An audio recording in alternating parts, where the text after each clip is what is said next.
Okay, from the Classic in New Orleans, 2011, I got Randall Tharp with me here, a good power fisherman, a guy that loves shallow water. Had it really going on in Okeechobee recently, and does this place kind of suit your style of fishing? You know, it really does. I'll be honest. When I came down here, I was going to have 4 or 5 flipping 6 on my deck, and I really thought that's all I was going to need. But this water it's warmed up so much since we've been here. I mean, you're talking 15 degrees from what I saw the first morning of practice to the last. And I might have a few more rods on the deck this week, but it's still, I don't have any spinning rods in my boat. I think a spinnerbait, rattle trap, stuff like that might come into play more than I had originally planned. But I'm excited about the week, and you're right. I mean, it is going to be shallow fishing, and it's probably going to be one of the best classics on record as far as the weights we catch this week. I know from a fan's perspective, it excites me when I hear no spinning rods, because I don't want to see those little 2-pound dinks up here on stage. Well, I'm not saying Mike and Ellie or somebody might not catch a 5 or 6 pounder on a spinning rod, but it won't be happening in my boat.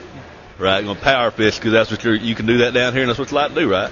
It really is, and I'm fishing to my strengths. My practice didn't really go quite like I had planned it on, going, but I'm around some fish, and I'm going to catch them. Now whether I get a couple big bites a day or not, I can't tell you. But if I do, I'll be right there and then with a chance to win this thing.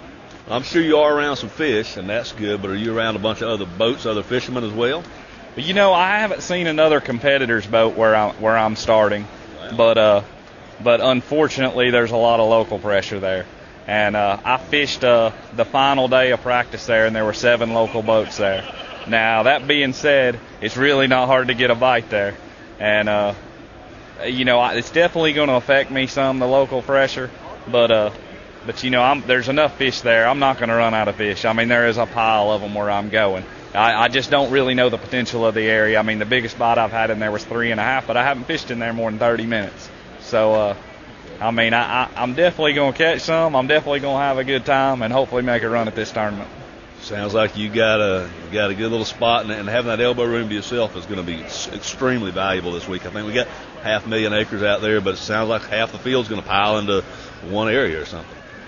Well, my thoughts before this thing was it was going to be one in Venice. The fish down there just to me are fatter and healthier. I was a little shocked to get down there and see 43-degree water temperature, and with it coming right out of the river, I didn't see it warming up enough to make a difference for me. I know there's a lot of guys catching some big bags down there in some protected areas. I kind of didn't have that option.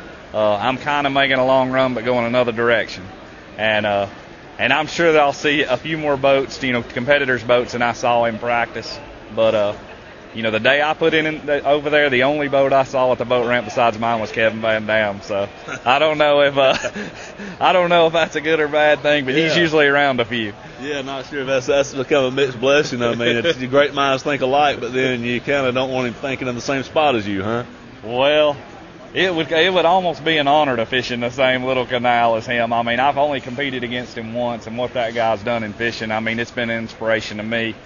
He was fishing bass tournaments, and I think me and Kevin are about the same age, but I was reading about him before I ever even owned a bass boat, and it'd be a kind of an honor and kind of cool to be fishing right next to him head to head. It'd be fun to go rod to rod. Well, y'all are all certainly going to entertain us, and your Randall will be one of the better stories we'll follow this week, and look forward to seeing what you can pull out of that area, buddy. Well, I appreciate you having me on here, and I'll do what I can do. I promise you, I'll give it everything.